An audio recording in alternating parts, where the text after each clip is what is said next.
लातूरमध्ये यायला मला ताईच्या घरी वाजल्या काल 6 आणि 6 वाजता इथं आलो आहे. तर वरतीनं सकाळपासून फोन चालू केलेत की आत्ताच्या आता नाही आले की मी निघून जाणार आहे आणि तुम्ही पैसे पाठवून द्या मला तिकिटाला, तिकडं माहेरी जाणार आहे. नाहीतर जर नाहीच पाठवलं तर मी पायी पण निघून जाईल. असं आहे तिचं. म्हणून माझं डोकं हलतंय. अगं मी आलोय 6ला रात्री, मग काय मध्यरात्री परत निघणार होतो. बाईक तर आणाय नाही, मी बसनं आलोय. मग आता दाजींना म्हणलं चला मला सोडून या लातूरला. मग त्यांनी यायला सोडायला. बघा तिकडं माझे दाजी आहेत ते आलेले. ते हे म्हणलं ते हवा भराय थांबलोय, म्हणलं काढा बाबा व्हिडिओ. तर निघालोय परत आता मी. पण त्यांना दमच निघाना, येड्यासारखं असं किटकिट लावतात. आणि पोरानं तर 5-5 मिनिटात पप्पा खायला पैसे टाका, पप्पा खायला पैसे टाका. आणि तिचं वेगळंच की लगे नाही आलं की मी जाणार आहे. तू जा बाई, पण तू दम तर काढ, मी येतोयच ना. आता इथं किती जरी म्हणलं 7च्या पुढंच बस असणार आहे, बरोबर की नाही. मग 7ला थोडीच कोणते पाहुणे आपल्याला निघू देतील घरातून. थोडा नाश्ता पाणी चहा पाणी करूनच निघावं लागणार ना. आंघोळ केलं, नाश्ता केला आणि गडबडीनं म्हणलं दाजीला चला मला सोडा. आणि मग त्यांना पण काहीतरी काम आलेलं लातूरमध्ये, म्हणलं चल म्हणून. नाहीतर मला तिथून बसमध्ये बसवत होते.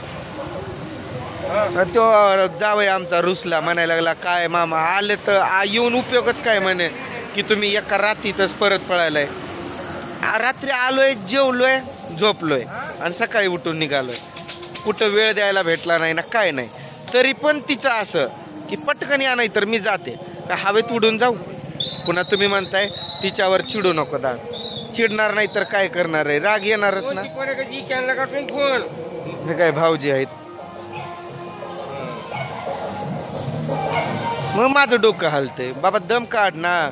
आता तुला कसं पाठवतोय मी. एकतर इकडे मी कधी आलेलो लास्ट टाइमला माझ्या भाचीचं लग्न होतं त्यावेळेस 2-3 दिवस राहून, म्हणजे मी पण म्हणा पूजा पण संघ होती, आम्ही आलेलो.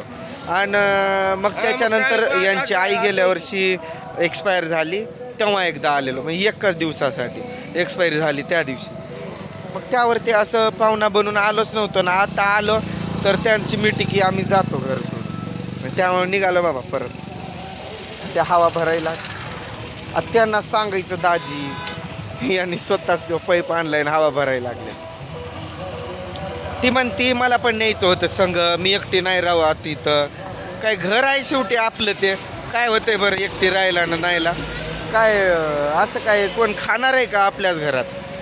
मी विचार काय केला, पावसा पाण्याचे दिवस आहेत आणि उगा गाडी कशाला आणायची ना. वारं सुटलंय बरं, काय आवाज खडखड होत असेल ते मला पण माहिती आहे. म्हणून मी काय गाडी आणलो नाही. नाहीतर मी का नाही काल लवकर आलो असतो दिवसभर, कालचा पण मला वेळ भेटला असता इथं आणि आज दुपारून निघालो असतो. पण काय आणि सध्याला कसं की नाही जमत व पावसाचं. बघा वातावरण कसं झालंय. त्रिशासाठी खुर्ची दिली ताईनं, त्यांनी घेतलेली ताईंनी. तिथं खुर्चीवाला आलेला म्हण लय आवाज गडगड होते. थांबा आपण व्हिडिओचा तुकडा का होईना तिथं लातूरमध्ये पोचलो की तिथं व्हिडिओ शूट करतो. आता पूजाला समजलं पाहिजे होतं की बाबा माणूस गेलाय कधी, तो राहिलाय किती वेळ. अरे फक्त आलोय की मी फक्त रात्री जेवण करून झोपलोय, बाकी काहीतरी. बघा याला म्हणतात संस्कृती. मावशीनं व्हिडिओ चालू आहे ते बघून लगेच डोक्यावरती पदर घेतला. याला म्हणतात महाराष्ट्राची आपली संस्कृती. तर माझं काय का नाही मूडच नाही राहिला बरं का. मग मी पण म्हणलं येतो. कसं आहे माहिती आहे का, पाहुण्याऱ्या वेळात आपण आहे आणि तिथं ती 17 बाऱ्या फोन करते याकीन याकीन याकीन याकीन. आणि ते तसलं उलटमाटं बोलणं तिचं. आणि पुन्हा म्हणते की मी जाते तिकडं. त्यामुळं माझं हल्लं टकुरं. म्हणलं जातोच, म्हणलं येतोच, पण तू तिथनं हालायची नाही. म्हणलं मी का तिला अडवतो माहिती आहे का, तिथं का थांब करत असतो. बाबा ती जर गेली पोरं कसं की ते मला सोडून तिथं राहत नाहीत व्यवस्थित. तिथं उगं त्यांना पोरांना वसा करतात. आणि दुसरा पॉईंट म्हणजे असा की बाबा बाबांची जेवणाची सोय होत नसते. बाबा दुसऱ्या कोणत्या माझ्या म्हणजे त्यांच्या दुसऱ्या कोणत्या पोराकडं ते काही जात नाही, खात नाही ना पित नाही. ते राहतात कुठं आपल्याकडं. मग त्यामुळं त्यांची पण काळजी वाटते. आणि इथं पण झालं आहे लातूरमध्ये दुसराच गोळ. कुठं नवा बस स्टँड जुना बस स्टँड, तसं 1 नंबर बस स्टँड आणि 2 नंबर बस स्टँड सुरू केलं आहे. मी गेलो पहिला होता तिकडंच आणि तिथं विचारलं धाराशिवची बस कधी लागते. तर त्यांनी म्हणलं इथं तो बस स्टॉपच नाही आहे म्हणे, जावं लागते 2 नंबरला. कोणता तो रेणापूर नाका का हा इकडं. मग इकडं यावं लागलं. अशी पण एवढी गर्दी नाही बघा इथे या बसस्टँडमध्ये. सेपरेटच केलेत ना आता इकडं तिकडं तुकडे. मग इथं यावं लागलं. तिथून रिक्षा करून दाजी मला तिथं सोडून गेलेले परत यामध्ये त्या बसस्टँडकडेच. तिथं कोणता तो दयानंद कॉलेज का आहे तिथं सोडलेलं दाजीनं. तिकडून त्यांचं काम होतं दुसरीकडे आणि मी तिथून गेलो रिक्षानं पहिले. तर तिथं गेल्याच्या नंतर समजलं की तिथं बसच लागत नाही.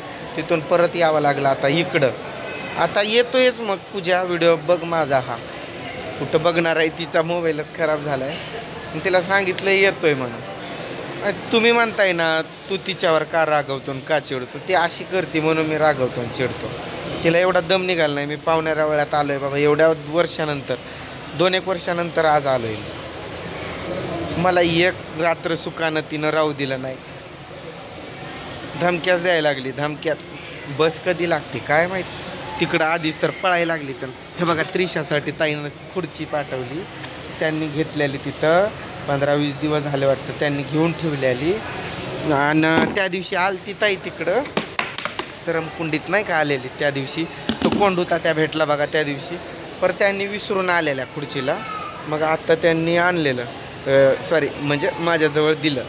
म्हणल्या की असं ते वाऱ्यात बाईकवर आलो आहे ना सगळे इकडं तिकडंच झालेत. हो द्या कोण बघणार आहे आपल्याला. अशी मला चिड आली आहे ना खरं लई चिड आली. तो पाहुणा तर म्हणायला लागला मग मामा तुमचं येऊन उपयोगच काय. असं एका रात्रीत पळायचं होतं तर आलेच कशाला म्हणे. आता काय सांगू त्यांना पाहुण्यांना की बाबा आमची घरचे माशी आहे ती येडीच खरं. मला येडीच वाटते ती. कधी लई डोकं आऊट करते माझं. काल पण येताना रडायला लागली. काल पण येताना ती तशीच करायला लागली रडायला लागली. मग ते पण कोण फोन करतोय काय माहिती. डोकं हल्लंय माझं आज. ती रडत होती. तो व्हिडिओ ताईनं बघितलेला. ताई म्हणायला लागली एवढं काय तू काय कुठं परदेशात निघून चालला असेल तर तुझी बायको रडायला लागली बाबा म्हणली. आणि ती कशी म्हणायची मला संगच न्या इथं भांडणं करतात. आपलं घर आहे शेवटी. कोणाशी घाबरून आपलं घर सोडून जमतंय काय भांडणं करतात म्हणून. त्यांना समजवलेलं मी आजचा एकच दिवस राहतोय. तरी पण तिनं सकाळपासनं असे फोन केले की मला तिथं राहूच वाटलं नाही.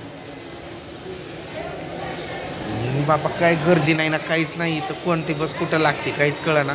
मग तिथं एक धाराशिवला येणारा दुसरा दादा आहे.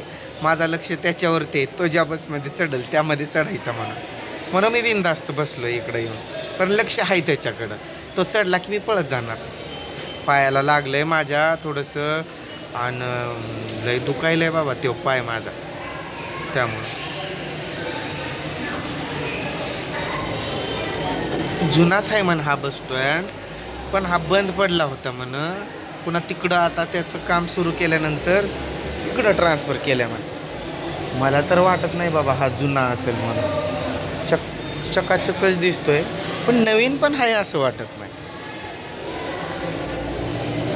जुनाच असेल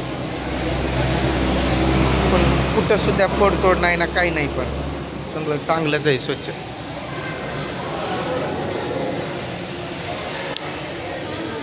चला आता घरी गेलो कीच बोलू आपण. बाय.